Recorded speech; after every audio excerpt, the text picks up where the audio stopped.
Hello and welcome to Rev Sports. I'm Gargi Raut. And joining me for today's show is Debashish Sen and Boria Mujumdar. Debashish Sen is outside of the Eden Gardens. He has just witnessed a protest for the incident at Arjikar Medical College. Debashish, give us all the updates. What did you see on ground? And of course, we have the visuals as well. So I will play those as you tell us about what is going on over there. Gargi, I would say that it was a little late. Yes, we should all admit that it was a little late on the part of the former players, and but at the same time, it was heartening to see that the entire sports fraternity of Bengal coming together and be part of the protest march today. And there were footballers, Olympians, grandmasters, everyone from across all disciplines, every sports persons were present here, and they marched from the march. The protest march started from the Gostopal statue here in Maidan. There you can see the sports persons being put on the black batches, means as a mark of protest. So, and that there is Jyotirmay Sikdar, former Olympian, Gurbakh Singh, Shanti Mollik, another ex former India footballer, woman footballer. So, and the protest march, it started from Gostopal statue and it went across the Netaji Indoor Stadium and back to Eden Gardens, where I am right now standing. The protest march ended here, and it was a good turnout. Means not yeah, there were almost 500 to 600 people who were walking in that protest march, and it was heartening. Everyone was holding placards. We want justice for Ajika. But still, and the question is, why did they not raise the voice when the incident actually happened? It took them almost 10 to 12 days for them to come together and be part of this protest march, and to be part of this movement. Means that they're calling for justice for the Arjikar victim. But better late than never. Means this is only going to grow with every delay, with every passing day. It's going to grow stronger. It's going to grow stronger, Gargi. And this is the mood. This is actually the mood of the city. Means obviously people coming from all walks of life, not just the sports persons, be it the film, be it Tollywood film industry, and everywhere, every walks of life, people are coming together and joining hands for the justice of RG Kaur victim. Yeah, Boria, what it is is interesting, important. what is Yeah. interesting, Gargi, in this is that gradually every sector is coming together. First, it was we have seen the football fans do it. Look at these visuals. Look at these visuals. Then we have seen the lawyers do it. Of course, the medical fraternity did so today, and they have done it in the past, whether it is by going on strike, whether it is by walking to the state secretariat and to the health department. Today, the sports people have done it. The Tollywood industry, the film industry have done it. So the mood here is that civil society will now no longer relent. Civil society will seek justice and continue to seek justice, and these are notable names. I mean, we've got leading sports people, being part of this march, and this is what it is about now. I mean, constitutional peaceful protest, which I don't think will stop till there is some kind of action. But that's the question: when is the action going to happen? Yesterday, the Supreme Court heard the case, and the highest court of the land has given tomorrow, which is Thursday, to the Central Bureau of Investigation to submit their report. So all of us are awaiting with bated breath what the Central Bureau of Investigation has to say tomorrow. I know my own alma mater, Presidency College and University, they are doing another protest march on Friday between Presidency College and Shambazar. So the protest from civil society, and by the way, if you can see here, Bhaskar Ganguly is over 70. Gurbakh Singh is 86, 87 years old. So people who are senior citizens, and by the way, today is Senior Citizens Day. Look here. That's Bhaskar Ganguly. That's Gautam Sarkar, who is again a very illustrious footballer. That's Gurbakh Singh, 1964 gold medalist. Now these are illustrious people, but all past their 60, 70 years old, who have come in the quest for justice. This is good because ultimately the point is, if you give this up and the steam loses, if you drop the ball, then the movement gets impacted. And My whole point is now you cannot let this movement get impacted whatsoever. So that's the that's the point is what I think. I'm deeply appreciative of this because constitutional peaceful democratic protest is our legal right, is our right in this country, and that's why we are a democracy. In where Ishan is, I was shocked to see the incident in Maharashtra as well. This is not one. Around the country, wherever there is injustice being meted out, I think people now need to make their voices heard and make the political class aware that civil society is not all dead. That constitutionally, legally, and peacefully, we will make our voices heard. These are powerful visuals, Ishan Gargi and Devashish. Ishan, I was just about to say that it's important that people who have a platform, who have a voice in this country, talk about the incident and amplify the call for justice. When you look at these things, of course, like Debashi said, that might be that cricket came a little late to the party or to the protest. But what do you think about this?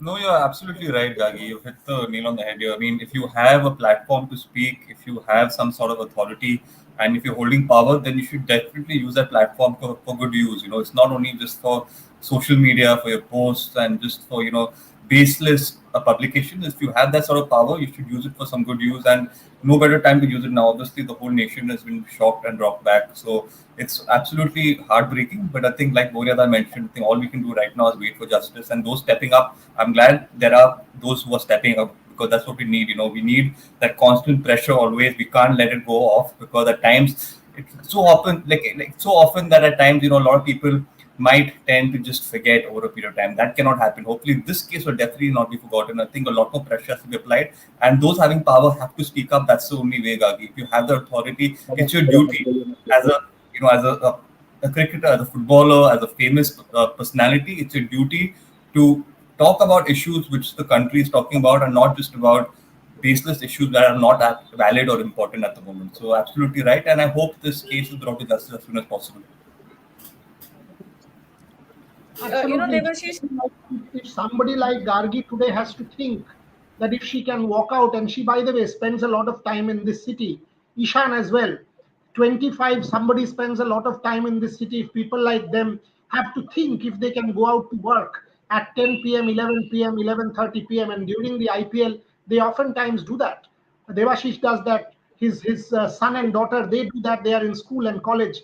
If they have to think whether they can go out and work and whether we can provide them with a safe environment to work, then it's unfortunate and sad, and that's not something we will accept. And it is not about that Gargi cannot go out at 11:30. It's her country, it's her city. She can go out anytime. If she doesn't have the freedom and the confidence to go out at any time to work, and by the way, she's not doing anything, she's working. This is her fundamental right. If a film artist or a somebody in that industry is not allowed to shoot at night or not feeling comfortable to do that, God help us as a society. So I think in that sense these are strong steps. Devashish, you are at CAB. There is another protest march this evening, and tomorrow there is another one. So you have been covering this for the last 5 6 days. You've been part of it yourself, whether it is football, whether it is cricket, sports people, Mohun Bagan East Bengal. Have you seen this grow? Have you seen this become a movement? Have you seen this now becoming something that will not stop until justice is met?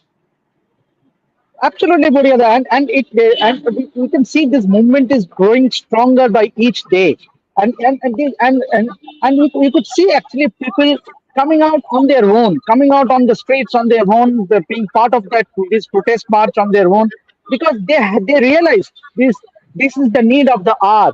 This is the time we need to show solidarity. We need to be come together as a citizen of the state. Means obviously this is not just about a daughter, about a mother, about a sister, about a wife.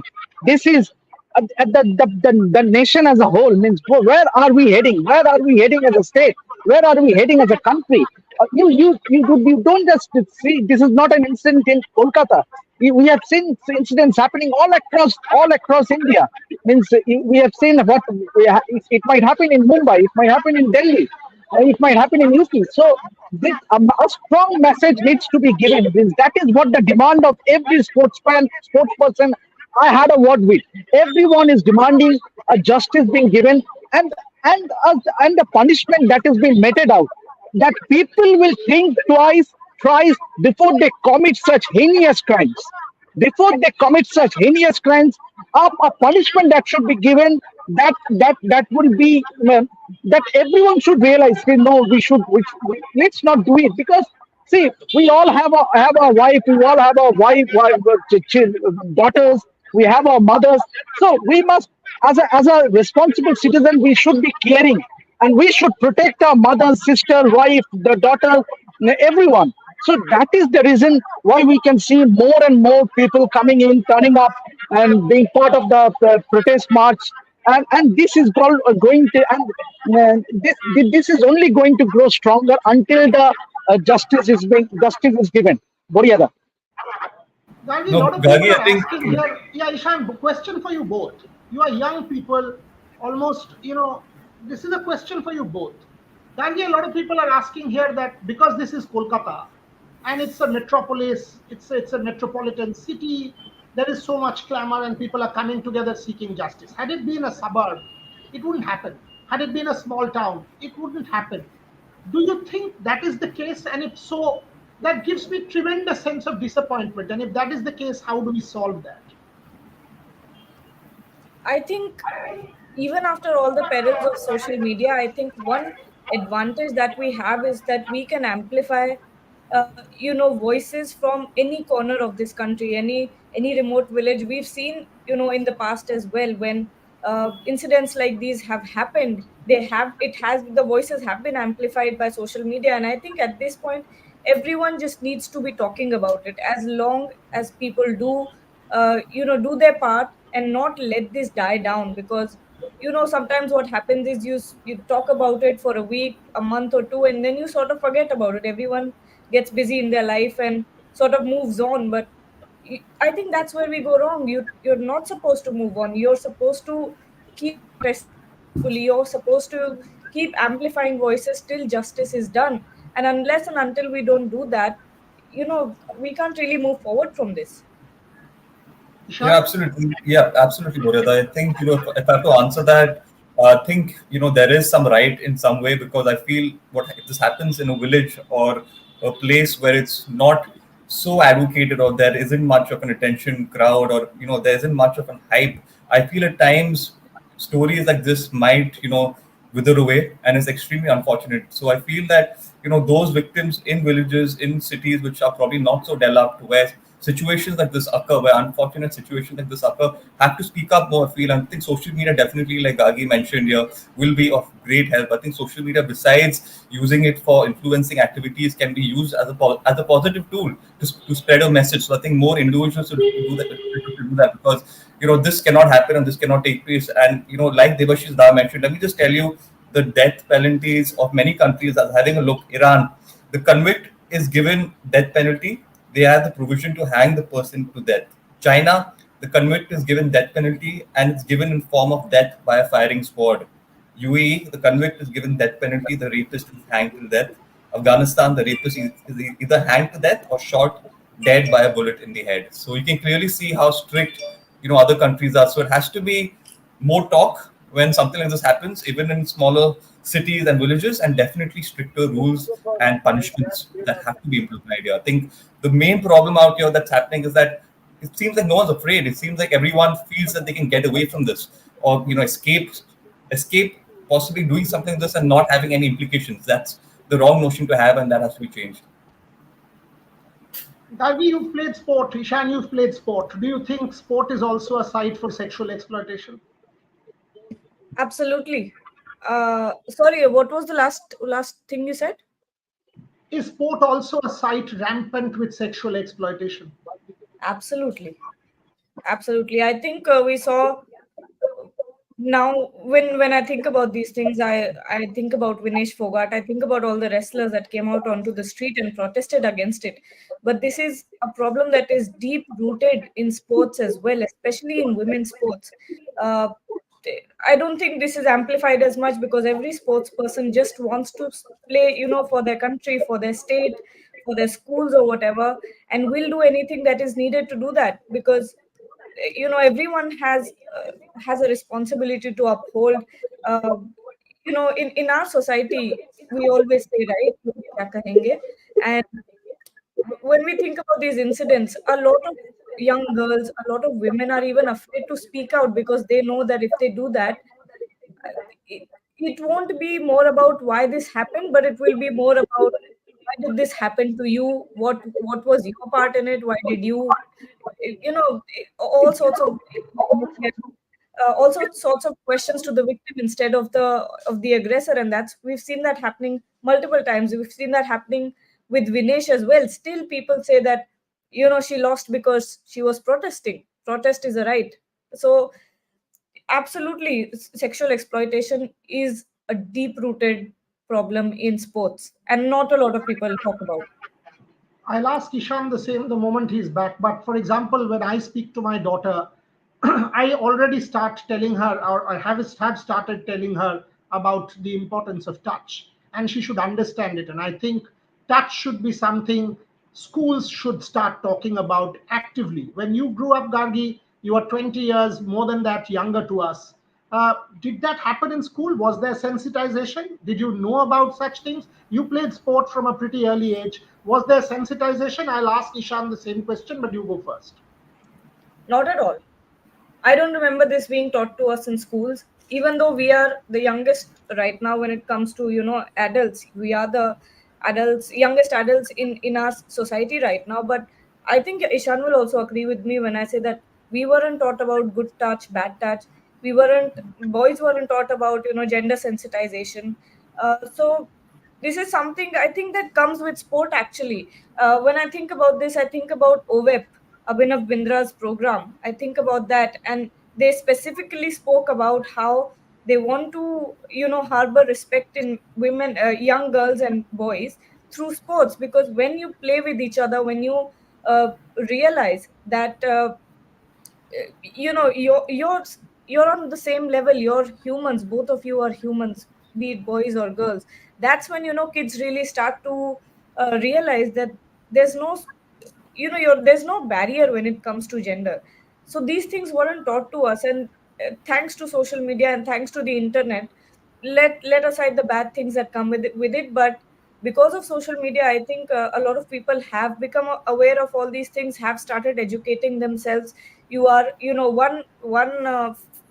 are fingertips away from any sort of information that you might need, any sort of help that you might need. You need to contact a therapist or a mental health specialist. You can do all these things now, but when we talk about our upbringing, no, we weren't taught about this in school nor in sports.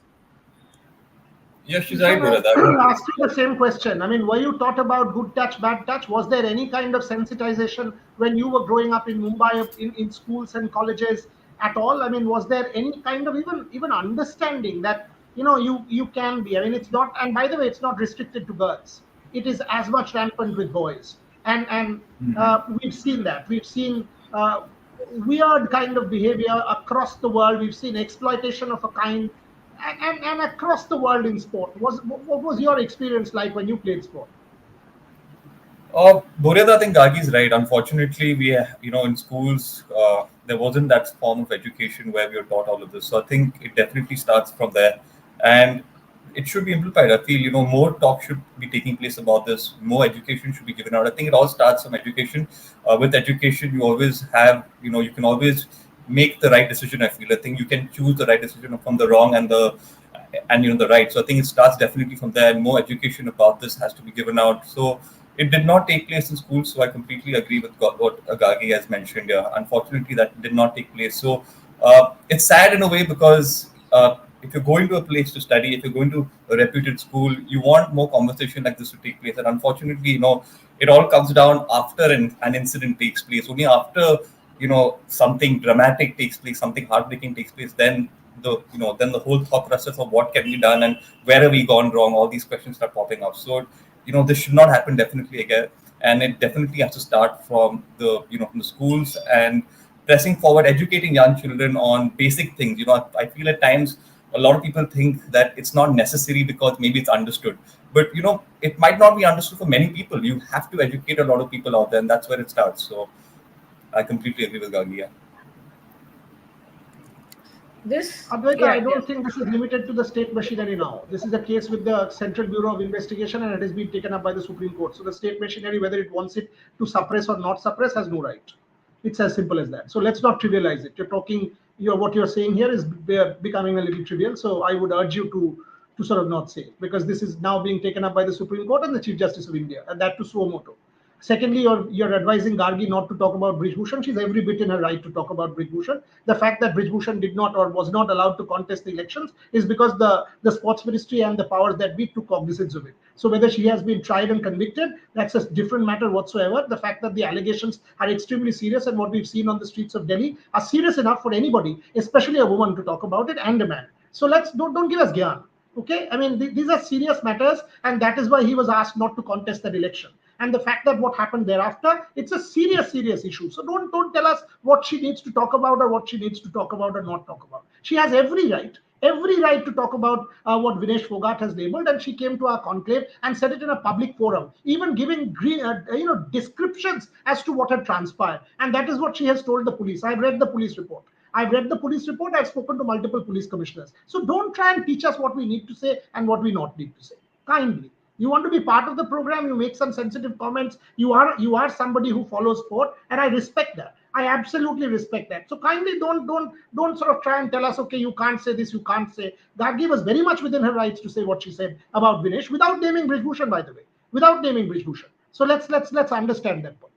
Uh, I think we will move on. Devashish, give me a final sense. There is another protest march which I think is next to Saurav Ganguly's house tonight.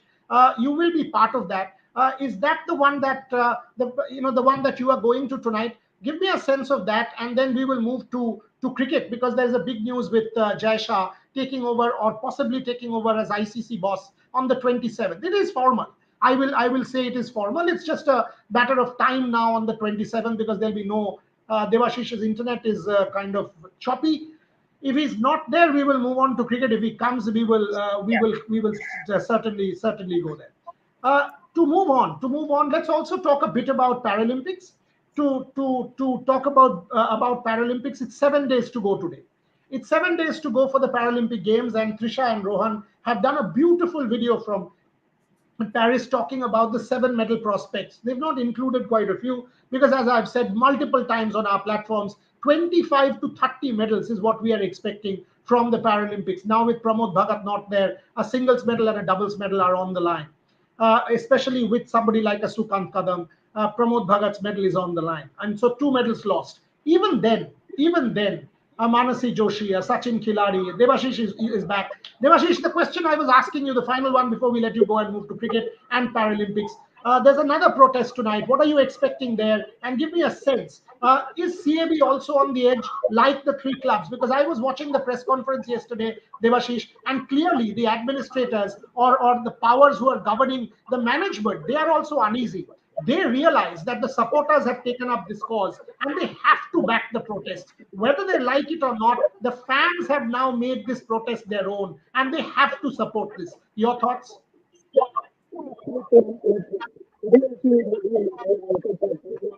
Devashish, your audio is problematic. Your audio is problematic. We can't hear you. Try disconnecting your earphones and connect again.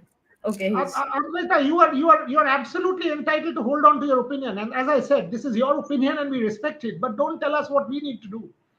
You say a case should be spoken about with neutrality. You're also saying the same thing. It should be spoken about. She was echoing the voice of not one, multiple people. So absolutely. So you are entitled to your opinion. She's entitled to hers. It's as simple as that, and that's democracy.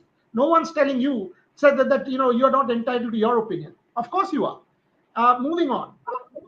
Paralympics is Devashish. If you can hear us, can you hear us now? No. Clearly, the other day also this was happening. I think is there? Can you just rub this and take it out and use it as a Yeah, can microphone? you hear me? Can you hear me? Yes. Yes. Yeah. Go on. Yeah, yeah. Boria, yeah, today also we have seen. No. Try keep using Use it the like this. headphone and use that as a microphone. Use it as a microphone. Oh, okay. Yeah, can you hear me now? Flip. Can you hear me now? Yeah. Yeah. Go on. I cannot hear you guys. But anyway, when obviously. Nah. Onayachana. Not working. Onayachana, He sadly. tried everything now. ठीक है, it's okay. It's yeah. Go on. One more. We'll give it one more shot. Yeah, I can hear you. I can hear you. No, we can't hear you a word also. Okay, Why just don't you to try say, disconnecting? Disconnect the earphones. disconnect for it.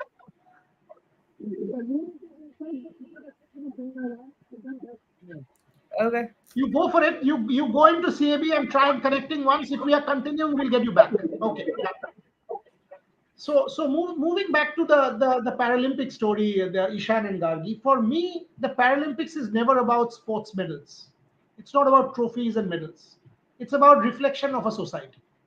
And that's where if India wins 25 or if India wins 30, from 1 in 2012 to 25 plus in 2024, tells me that there is somewhat progress as far as sensitization and appreciation of disability is concerned. So let's name some athletes also. I mean, I've written today in my piece that making these predictions are a tricky one. I mean, Olympics, you said 10, 9, 10, and I still Yeah. hold on to it. I should have. In Paralympics, I've said 25 plus, between 25 and 30. Ravi Rongali does have a chance, Kishu Patel. So Sachin Khiladi, Sukant Kadam, Manasi Joshi, Sumit Antil, Yogesh Kathunia, all of these people, they have serious chances. Bhagyashri Yadav, Sumit Antil, for example, I am predicting a world record on the 2nd of September when he throws, and he throws a 75. At one level, these are two different tournaments. So I want to make one point very clear for all our viewers. When Gargi, Ishan, and I get on these shows from Paris and they start winning medals and they get to 10, for God's sake, don't try and tell us, oh, the Olympians could not, the Paralympians have. That is just not the thing that you need to say. This is a different tournament, and in a different tournament, we will do different things. So if we win medals at the Paralympics, let us celebrate those medals without trying to be derogatory or denigrate the Olympians. That's something that is absolutely essential as far as we are concerned. I will do a Paralympic special show tomorrow with Ishan Gargi and also get Trisha and Rohan on board. Moving on to cricket, because we are already almost 30 minutes into the show. Ishan, first thoughts on Jay Shah as possible ICC boss. I'll go to Gargi on that before I give my opinion on it. Yeah, he seems like the front runner, definitely Borada. And I think besides him being, part of that committee, I think there'll be a lot of pressure which will be on. I think some tough calls will have to be made, and it'll be interesting to see how he takes that if it's obviously confirmed. So I think, especially if India is going to tour Pakistan, that's going to be a big debate, and it's going to see what decisions he'll take. So it's going to be interesting to see what actually happens. But definitely some tough calls which he'll have to take, and it'll be very, very interesting to see how he actually takes those calls and decisions. Gargi? Yeah, I think it will make the India-Pakistan angle much more interesting because now, as the ICC boss, he's supposed to be neutral. But how can you be an Indian and be neutral about this? Because India is Yeah. not going to Pakistan. Let's be honest with ourselves. India, in no world is India going to Pakistan for any tournaments, at least until the next 10 years, I think. After that, maybe we can tell what happens, but it will be quite interesting how he takes on those decisions when it comes to hosting tournaments, when it comes to who travels where, will India come to Yeah. Pakistan come to India. I think that will be very, very interesting. Boria, what do you think? I think 5 points. One, I think he can finally have the opportunity to say he's Jay Shah and not Amit Shah's son. I think this is his opportunity to become Jay Shah. Because if you see in BCCI, whether it is with the test cricket cycle with the WPL and subsequently what he is trying to do there, what he tried to do with the Indian team, and especially the way he treated the World Cup there with his attitude towards the media, Ishan being a clear recipient of the support that the BCCI gave. I think Jay has done strong work over the last year or so in multiple different angles and spheres. If you take a look at the realm of Indian cricket, the money that Indian cricket has made, the BCCI has made, and the calls, some of the calls that the BCCI have taken, whether it is a call with Rahul Dravid and then going to Gautam Gambhir, the way the Indian cricket establishment has been run, I think Jai deserves a fair share of credit. At the same time, I'm very conscious of the fact that Jai will always be labeled as Amit Shah's son. This is his opportunity to become Jay Shah. This is his opportunity to make his own legacy and define his own destiny. The challenges that will be in front of him, and I'm very, very clear in my mind that there are four challenges that Jay Shah will have to deal with. One, when he met me in Paris and we had a fairly long chat, it was pretty apparent to me that he was upbeat about the Olympic Games, that he was upbeat about LA 28. He said India will win 2 medals. He was clearly very upbeat. He asked me which are the events you recommend I go to. By the way, he was there in Paris to promote cricket at the Olympic Games. Now, the Olympic Games will also be about T20 cricket. The Olympic Games will be the T20 format. How does Jay Shah negotiate the Olympics conundrum so that the cricket T20 World Cup doesn't lose shine? Will the Olympic gold become more important than the Cricket World Cup medal? Will the Cricket World Cup medal be less important for someone like a Shubman Gill compared to the Olympics 2028? FIFA, for example, has always had an uncomfortable relationship with the Olympic Games because they want to protect the sanctity of the Football World Cup. The Football World Cup is the number one football event in the world and not the Olympic Games. Now, if the best teams in the world play in the Olympic Games as far as T20 cricket is concerned, and because it's the world's greatest spectacle, will the Cricket World Cup lose its sheen? How will Jay Shah deal with that issue? More so because India is in the pipeline to bid for 2036. So he actually will be part of that team which will possibly be bidding for 2036. How does Jay deal with this issue?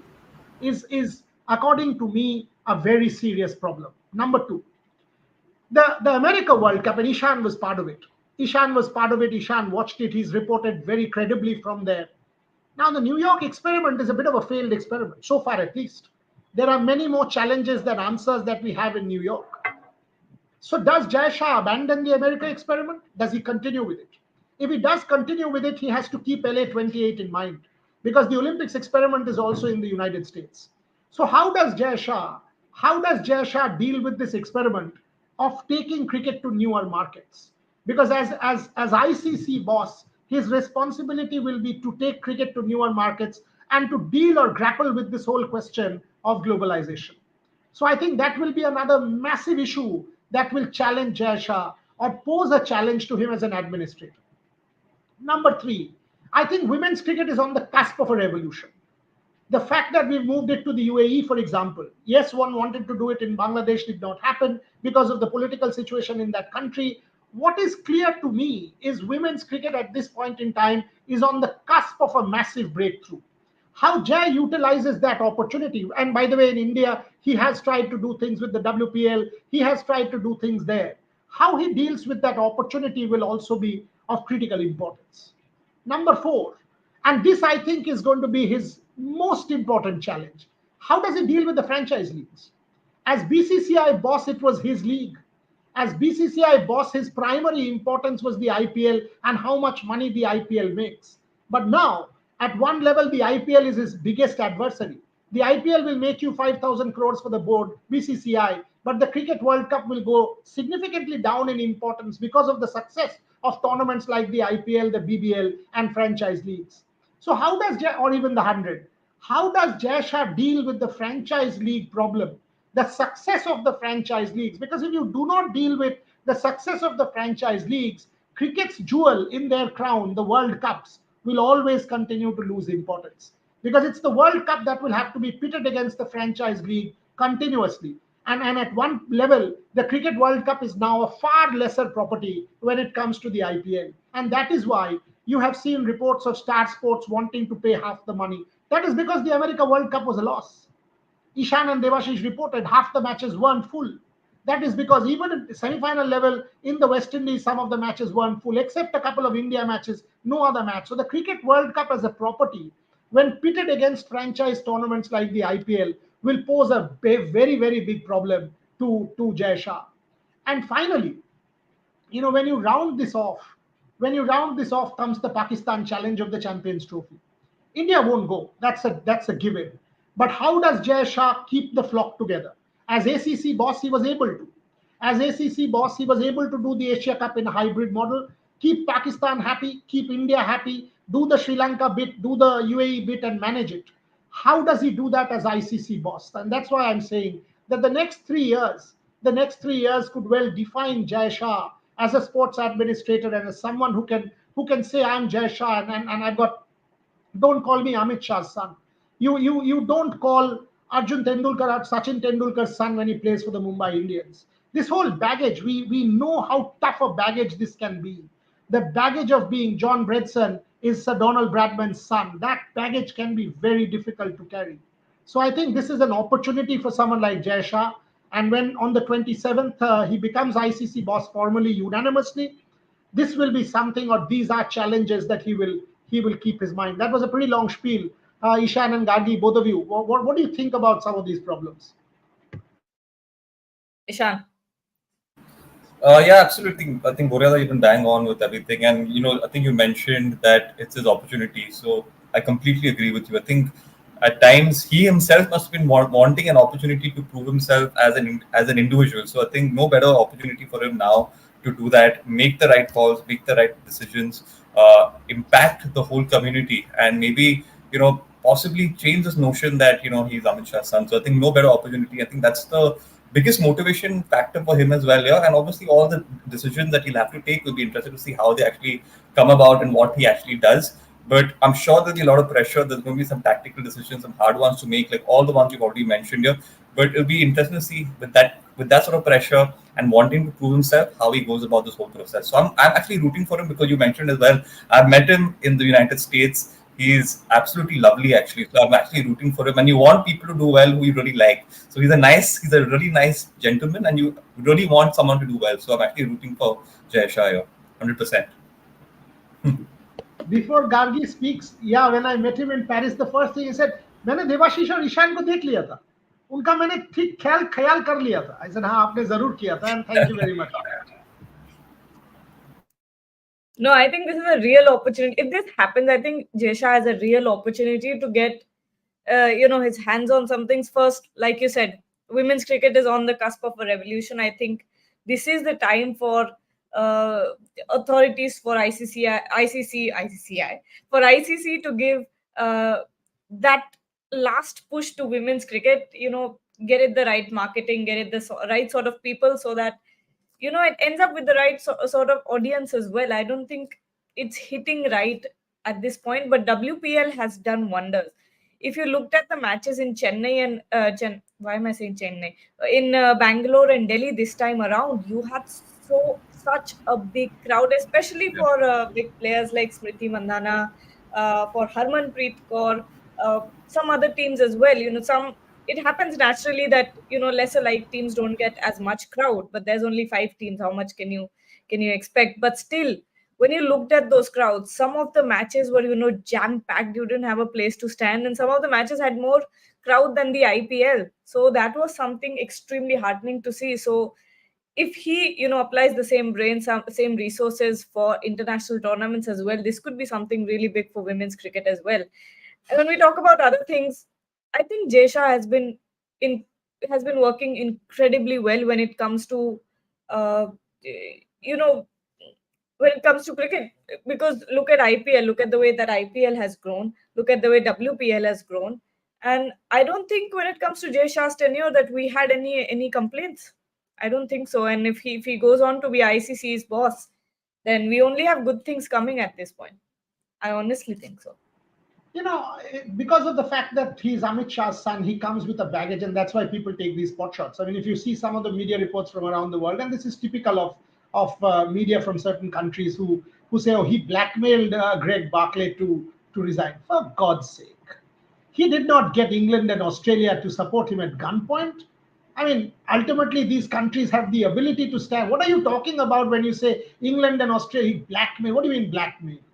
England and Australia have the ability to stand on their own feet and think about it if they want to support Jay Shah or not. If they're supporting Jay Shah, they are seeing benefits. That's why they're supporting Jay Shah. The fact that they're supporting India is because they're seeing benefits by supporting India. What are we talking about here that Jay Shah blackmailed it? Nobody can blackmail the fact that he's able to. If he's winning a vote, and by the way, this is a vote, anyone is entitled to go and stand against him. Why don't you do that and win the vote and beat him? The fact that he's winning because India is the number one cricketing nation in the world, financially and otherwise, is his credibility. I mean, it's good. And as Indians, to have an ICC boss at the age of 35, 36 is welcome. What do you mean that he's blackmailed Greg Barclay? Greg Barclay has done his 2 tenures. If Jay Shah now wants to push him out and take that position, and if he's able to garner the support from England and Australia, good for him. Good for India, good for Indian cricket, and absolutely fair.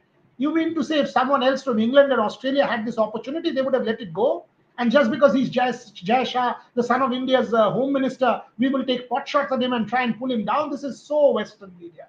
This is so Western media. I mean, it is still judged as to how you speak your English. It is still judged as to which class you come from. It is still judged as to whether you've gone to Eton or Harrow. It is still judged based on certain Anglo-Saxon paradigms of speaking. Come on. Come on. Today, India is the nerve center of the global game, and Jai has been ruling Indian cricket or being a part of Indian cricket as its administrator. Whether it was Jai, whether it is Roger, whether it is Arun, whether it is anyone else, I would have said the same. Nobody has forced England and Australia to support Jai. The fact that they see benefits in supporting Jai and elevating him to ICC boss, if that happens, that is why they are doing so. They're not little children that they have to be spoon fed as to what is good for them. So when you say things, when you write things, I understand you have to play to the gallery, but there is also a limit to sensationalize. Ishan Gargi, closing comments.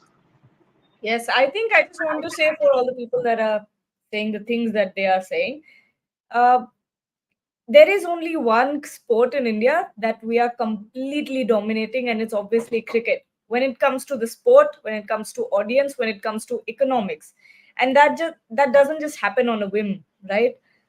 There's a reason behind it. It's been marketed as such. It's been, so much effort goes behind all the tournaments that happens, the teams scouting. You wouldn't even know the things that happen behind the scenes, but a lot of credit goes to the fans as well. But this is the one sport that we are dominating. Why are we uh, throwing an axe on our own foot? Why are we criticizing the one thing we are doing right? I think we should be inspired by the way things have turned out for cricket, and hope that other administrations take note and work the same way. I don't see why we are, why we always have to be so negative about this. Maybe we can take inspiration. Maybe we can push other sports like we've pushed cricket and get the same sort of results. 100%, Gagi, 100%. I Spot on, think, yeah, Ishan. yeah. So absolutely, I think Gagi is, bang on again. And just closing comments would be obviously, I think the betterment of what's happening in the country at the moment. First of all, I hope justice is given, and secondly, obviously wishing Jay Shah the best if it's obviously confirmed, and hoping that it goes through. And I just hope that it all works out well for everyone in the end. So I think even for Jay Shah, I feel personally it'll be a great win for him to prove himself. So I hope and I wish him the best, and I hope that justice is also given. Yeah. From my ends, that to sum up, when I go to an Olympic Games, I'm still aware of the color of my skin. I'm still aware that my country is not in the top 10. I'm aware that my country is not a leading sporting nation. Exactly what Gargi was saying. And I know that reality is going to change, is not going to change in the next 4 years. I'm conscious of that. When I go to a FIFA World Cup, I know my country doesn't even exist there. When I go to some other sporting tournaments, I know my country isn't there. When I go to cricket, I know my country is dominating. I know an Ishan Shane and a Devashish Sen will be taken care of and brought back home in a chartered flight, which may not happen with the Pakistan or for that matter England or Australia. I know my country is able to do that. So I'm thrilled about it. At least atypical globalization happens when the West looks to the East, in this case India, as far as cricket is concerned, because we are the financial nerve center of global cricket. And if Jay Shah is able to further that, which he has been able to do so far with stellar record, all support to Jay Shah. Simple. All support to the Indian cricket administrators to do what they have done. Starting with Jagmohan Dalmia, 1997 to Jay Shah 2024. It's a list where Indian administrators have made it to the top echelons of the ICC. And as far as we are concerned, full support to them. Full support to Jay. I know it will be a challenging tenure, but full support to him to try and make a difference. And I hope it gives primary importance to Test cricket because that's the jewel in the ICC's crown, or for that matter, sports' crown. On that note, 45 minutes into the show, it's time to end. We will be back tomorrow. We will be back tomorrow. By the way, tomorrow is the Anwar Ali verdict. So I know everyone will go completely mad asking me for Anwar Ali. We will give you the Anwar Ali details and plenty others, including Paralympic updates from Paris with Trisha and Rohan. And also remember, tomorrow Neeraj Chopra plays his last event of this calendar year. Maybe not the last if he does the last one, but the Lausanne Diamond League, we will see Neeraj Chopra in action for the first time after the 8th of August, when 89.45 got him that silver, second to Arshad Nadeem. Can he touch that 90? Is this competition an ego competition? We will also have ground reports from Trisha and Rohan, who will possibly travel to Lausanne. So plenty coming up tomorrow. Keep with us, be there with us, and sports action continues on Red Sports. Thank you very much for watching.